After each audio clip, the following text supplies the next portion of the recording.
Hi, I'm Michael Stittle, And I'm Nick Nanos. and welcome to Trendline. Nick, I'm sure fall election is not in the top 10 list of exciting things for Canadians to do, but what's an election like for a pollster such as yourself?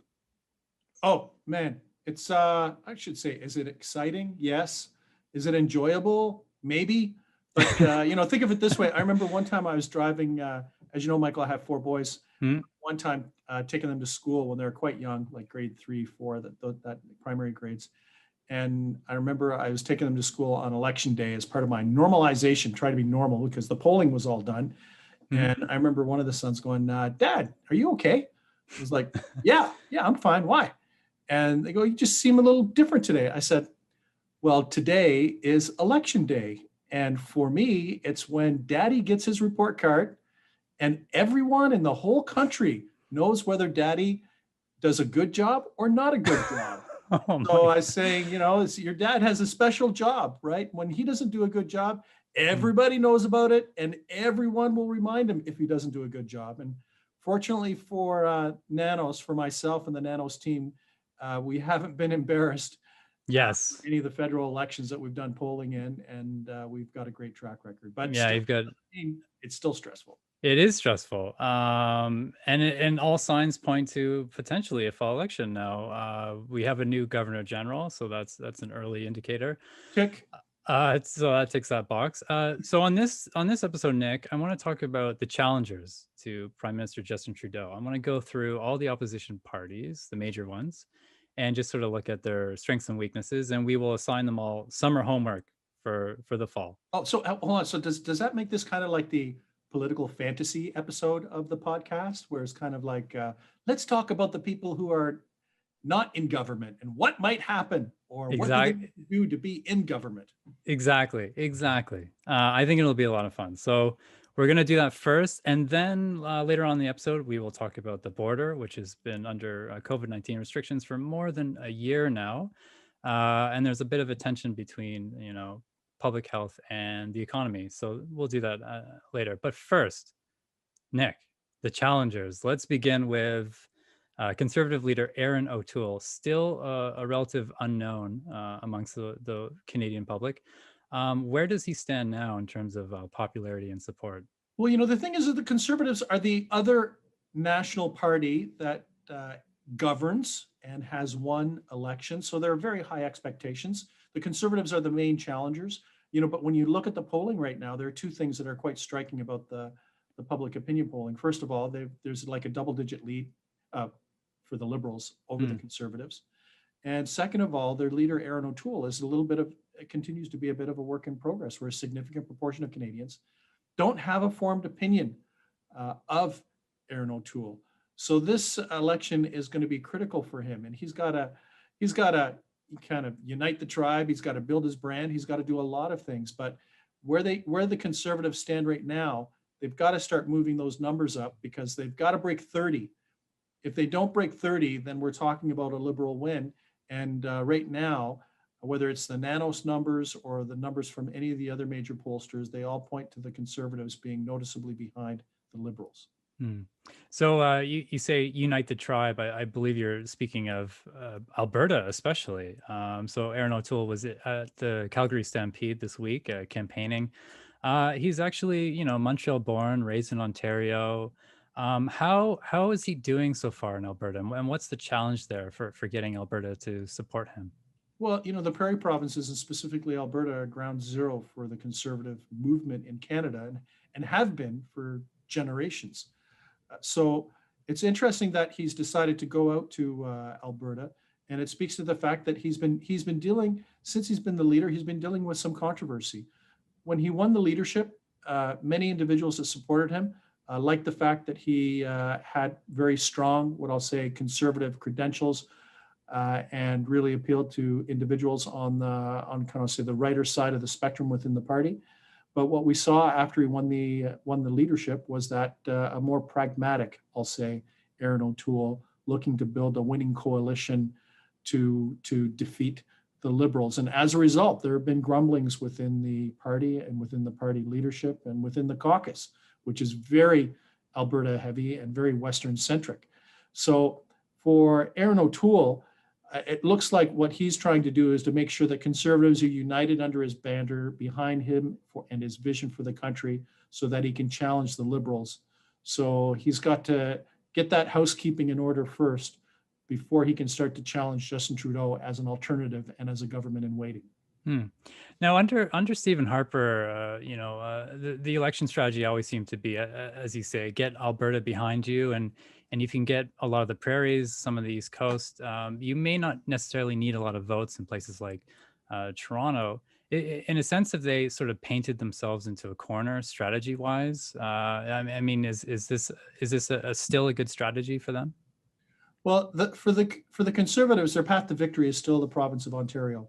If Erin O'Toole, who is from the 905, if suburban Ontario, if he doesn't have traction in Ontario, it's hard to see a scenario where the Conservatives can defeat the Liberals. So they've got to make sure that the West is firmly behind Erin O'Toole and the Conservatives, and then they have to really wage war on the ground in Ontario in order to pick up support. And then beyond that, the rest is gravy. If they pick up any more seats in Quebec, it's gravy. If they pick up a couple seats in Atlantic Canada, it's gravy, even in British Columbia. But for the Conservatives, the real game for the Conservatives is in the Conservative heartland in the prairies to make sure they continue that support and at the same time pick up seats in those key swing battlegrounds in the 905 belt in suburban Ontario. Now let's give Mr. O'Toole some summer homework for ahead of a potential fall election. What should we assign him?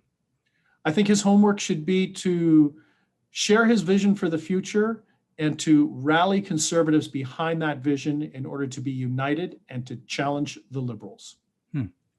All right, Nick. Let's move on to NDP Leader Jagmeet Singh. How's his personal brand? His personal brand, let's call it. His personal brand's pretty strong, actually comparable to the Prime Minister on a lot of measures. Canadians generally have positive impressions of Jagmeet Singh, and even when we look at the broader brand of the New Democrats, it's actually, which when you factor people that are voting NDP, that would be open to voting NDP, people who like or dislike Jagmeet Singh and evaluate the leader, when you roll up the whole brand of leader and party, the New Democrats actually come out ahead of the Conservatives. They're still trailing the Liberals, but it speaks to goodwill. I think maybe that's the best way to describe it. There's goodwill for Jagmeet Singh as an individual. I think people generally like him, but if we can put a little asterisk behind that, remember Ed Broadbent? Are you old enough to remember Ed Broadbent? I do remember Ed Broadbent. There you go, Ed Broadbent, the member from Oshawa. As many people coined him the best prime minister that we never ever had. He was more popular than, he was the most popular federal party leader, but Canadians didn't flock to him as a government. So positive goodwill for Jagmeet Singh, but converting that into votes is still going to be quite difficult. Now, under the late Jack Layton, his party in the Orange Crush had a lot of success in Quebec. Jagmeet sort of lost that support to the Bloc in the last election. Is Quebec still crucial for him, or what should his strategy be going forward? Well, his strategy going forward, realistically, would be to hold on to the seats that he has, build support in British Columbia, and also to target seats in Ontario. In our internal polling, or the polling that Nanos does on the ballot numbers in the province of Quebec, it's still a tough slog for the New Democrats. They're dealt a significant setback in the last election, and they've never really recovered in the province of Quebec. So for the NDP, maybe it's just focus on Ontario, try to pick up some more seats in British Columbia, and then to target a couple ridings outside of that. All right. So what's Jagmeet Singh's summer homework?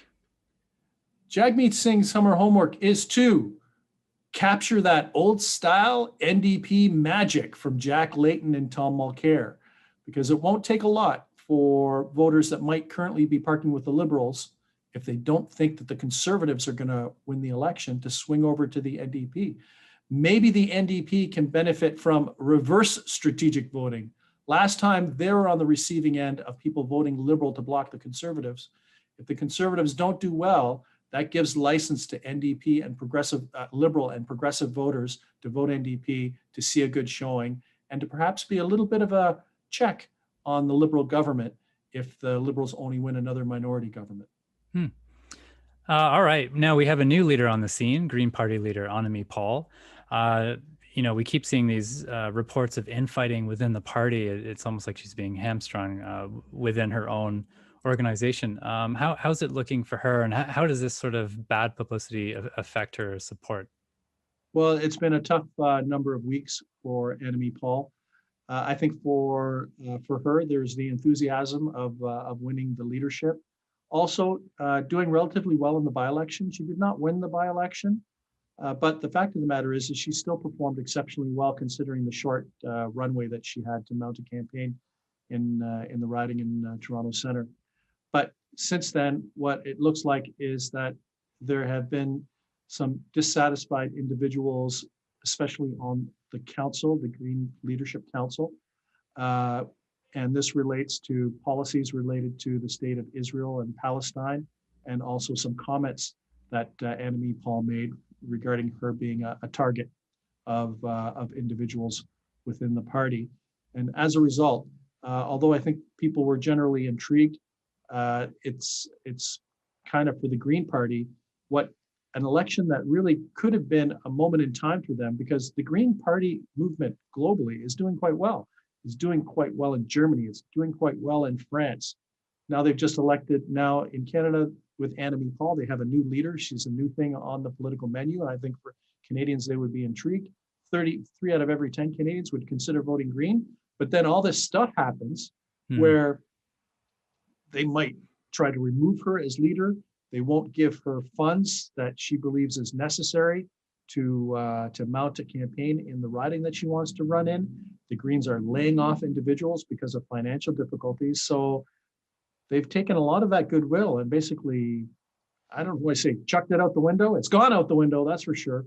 And I think it's diminished the enthusiasm that some Canadians had about potentially voting Green in this election.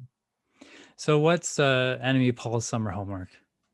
I think Annamie Paul's summer homework is to quell dissent within her party, and specifically the council, and then to go out and do a good job. The best thing that Annamie Paul can do is to get out in the public domain, perform well, share her vision for the future, and to be a credible alternative to the New Democrats and also the conservative and also the Liberals. And her performance would be the best response. A solid performance nationally would be the best response to anyone that is unhappy with her leadership. Nick, let's not forget about the Bloc Québécois, of course. Under Yves-François Blanchet, they've done very well in Quebec, taking votes away from the NDP in the last election. What's the situation in Quebec like for them right now? Well, the Bloc is actually down from where they were in the last federal election. There's still a solid second in the province of Quebec, which is good news for Blanchet and his party. But the Liberals have been doing well, and for all intents and purposes, the Liberals have been eating the Bloc lunch, so to speak. Right? They publicly talked about supporting the provincial initiative to recognize Quebec as a nation within the Constitution and French as the only official language. They've embraced Quebec's child daycare program. So, and they've been big government, which a lot of Bloc voters like what I'll say, big government. And they've been basically stealing a lot of those planks that naturally would be strengths for the Bloc. So they're a bit on their heels. And the other thing, Michael, that's quite important is that of the 30 odd seats that the Bloc has, according to the Nanos modeling, we model out seat projections every month, that 10 of those Bloc seats are at risk, and 9 of those 10 Bloc seats are at risk of switching over to the Liberals. Wow. That's why the Liberals, why don't we just say the Liberals want to eat the Bloc breakfast, lunch, and dinner to try to win a majority government. So what's Blanchet's summer homework? Blanchet's summer homework has to be to recapture what I'll say the soft nationalist vote and to differentiate himself from the Liberals in order to get back some of those Bloc voters that have been looking at the Liberals and have been kind of okay. So he needs to differentiate himself from the Liberals as an alternative and to hopefully have some sort of issue that galvanizes Quebecers in favor of the Bloc Québécois. Great stuff. Thanks very much, Nick. So we're going to take a quick break now, and when we come back, we'll talk about the border.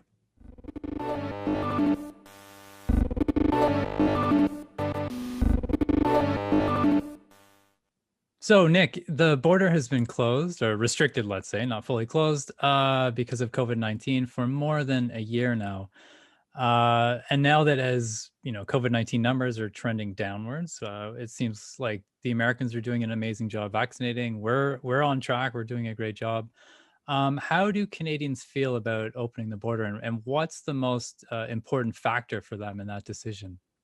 Well, we are a border country. The fact of the matter is, Michael, is that 90% of Canadians live within a 1 hour drive of the US border. So we have a fixation on that. It's the most traveled international border for Canadians. And in a recent survey that we did for CTV News and the Globe and Mail, we asked Canadians about what should be the primary lens or factor that the government should use when it comes to reopening the border. And we placed before them a binary choice, right? Two choices, either jobs in the economy or the pandemic. And what's interesting is that almost 8 out of every 10 Canadians, or 79%, said that public health issues should be the primary lens when it comes to making decisions about opening the border. And about 18%, or 1 out of every 5, said it should be jobs and the economy. So it's still all about the pandemic when it comes to decisions related to opening the Canada-US border.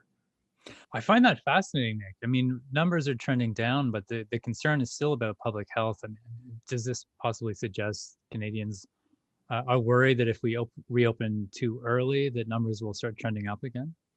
Well, I think now there's the sense that Canadians are doing a better job than the Americans at vaccinating, first vaccinations and second vaccinations. And in the United States, there's such a diversity of situations right across the United States that perhaps Canada will be at risk. But I think if you happen to be part of a business organization or an enterprise that relies on an open border and the movement of people, like the trucking industry, the tourist industry, all that kind of stuff, you got to be worried about something like this because for those corporate interests, you're thinking about jobs in the economy and prosperity, right? Dollars and cents. And then at the same time, if you're a politician, you're looking at these numbers and going, yeah, the economy is important, but the pandemic and public health should not be diminished as a key factor in making decisions. So I think what we might see is a little bit of tension where, enterprises within Canada want to see a full open border, but at the same time, Canadians will be saying, yes, but we still need to make sure that it makes sense from a public health perspective. On previous Trendline episodes, I think we've also talked about how Canadians feel about the economy, and it's generally still quite positive. Am I right? Yeah, actually, our Bloomberg Nanos tracking suggests that Canadian consumer confidence is still quite strong, and people expect a bit of a rebound in the fall. But there's a very interesting survey, Michael, that we did with Power Play when we asked Canadians about what issues would be important if there was an election. And at the top of the list was not the pandemic. Actually, it was jobs in the economy and things like healthcare and the deficit and the environment. The pandemic was actually issue number 5. Wow. So I think that should be quite striking for anyone thinking about what the next election will be about, because for the Liberals to run on the pandemic won't be enough. Canadians want to hear about jobs in the economy and prosperity and what's going to happen next. Nick, I'm glad you brought things back to the economy because, sorry about the Liberals in the election, because for the upshot in this episode, I wanted to ask you, what's the upshot for the Liberals calling a snap election? Well, if you look at the polls, Michael, you'd think it's a no-brainer, right? Double-digit lead over the Conservatives. Everyone's getting vaccinated. It's sunny outside. Everyone's getting a haircut. You didn't even say anything. I got a haircut. Not me. I missed the haircut, unfortunately. Yeah. I don't know if a beard trim is in order, but I can understand about the haircut there, Michael. There you go. You're looking smart. But the key takeaway is that these snap elections can be double-edged swords. As soon as the writ is dropped, that's the day that the election is called, it's effectively a reset. So for the Liberals, they've got to watch out that, they start off with a double-digit lead, but then there's we call it the technical correction in the polling industry. That's that a party is overpriced. And I would hazard to say that the Liberals are currently overpriced, that they have an advantage for sure, that they have a lead over the Conservatives. It's probably more like 6 or 8 percentage points. It's not like 10, 12, or 14 percentage points. So the upshot is the Liberals should not be too comfortable in calling an election, because as soon as the election's called, people will start to look at Erin O'Toole and Jagmeet Singh and all the other options, Annamie Paul and Blanchet, and all those opposition parties that we were talking about earlier in the podcast will start to creep up and close the gap between them and the Liberals. No, there you go. And we've given them all summer homework, so watch out. Nick, thank you very much. And where can we find you? All the stats can be found at www.nanos.co, or you could follow me on Twitter at Nick, N-I-K, Nanos. And I'm also on Twitter at Michael Stittle, and you can find more about what Nick and I have discussed in this episode also at CTVNews.ca. Thanks everyone for listening and watching.